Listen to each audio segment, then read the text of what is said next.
Good morning, it's Harvey Jackson. Happy New Year. Um, Lots of interesting things happening over the holidays. Venezuela, Maduro capture. He's in court later this morning, I believe, in New York. So Trump warned him, I don't know how many times, stop those boats, and he didn't. And there's numerous countries that didn't want to accept Maduro as a you know leader that won even the past election. So anyway, let's just get into it here. Maduro's in court. Lawyers send message to Trump, and that's including China, as you can see in here. China usually sits on the sidelines and doesn't have a whole lot to say about any conflicts, but um, they're getting a lot of oil from them, so it's a big deal. Um, Safe haven gold is propelled to 1 week high as well.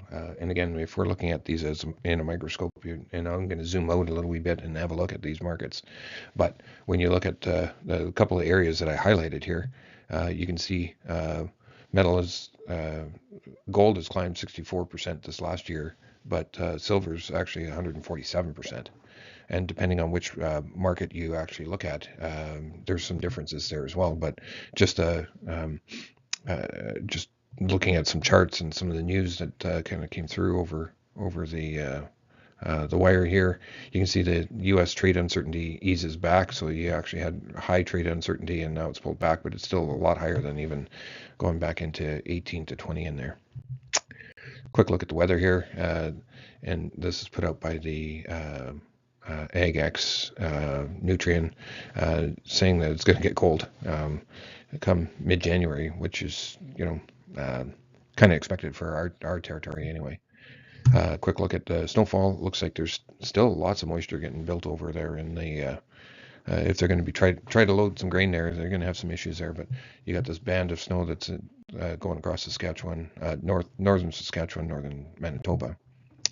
The weather looks like there's going to be enough moisture in some of these key growing areas.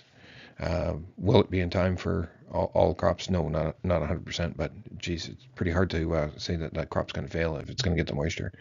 Just a quick look at snow depths, and looking in that area where there's primarily winter wheat planted, and it looks like they got good coverage of snow. So no coverage, I'm going to say, in the southern part, but of Ukraine, but there's good snow coverage in a lot of the areas of Russia as well.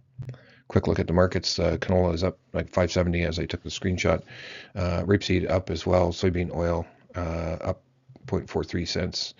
Palm oil basically flat. Crude oil up a half a dollar to 66 or 56.66. The diesel fuel is down 3 pennies back to some fairly low lows there. Soybeans, they were just slightly trading up. Spring wheat basically flat when I took this picture as well, and corn was up a couple pennies. So just a quick look at the canola here. You're basically trading sideways after its fall.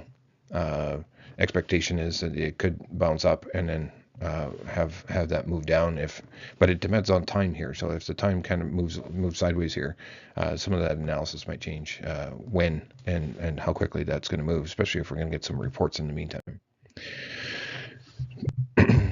European canola, nice move up here, as you can see, and the price differential is $136 right now. So on the lower end of this 145 kind of area that was the top, and then we broke through, and now that is now the resistance, it seems. Soybean oil, bottom end of the range, kind of just trading sideways here.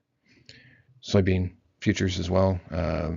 It's at a pivot extension here. Now, which way is it going to go? If it does break lower, we're looking at 1030 beans here. Soy meal, same direction.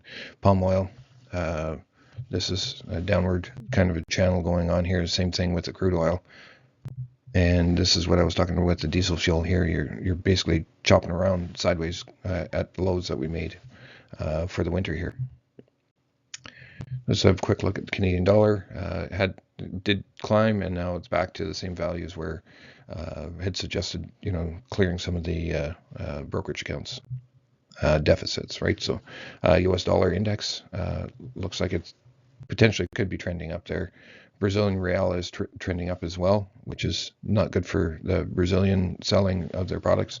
So, and again, using different indexes here, but you can see that silver had the biggest gain, and then gold 70%, and then U.S. dollar index has actually been chopping away, going sideways to lower since the beginning of January last year. Gold, you can see that trend. Silver, huge jump up here. Lots of volatility. There's lots of noise in the marketplace about how some of the companies like Samsung is trying to secure silver for their solid state quick charge batteries. Quick look at wheat here. Chopping sideways for quite some time, and here I dive in.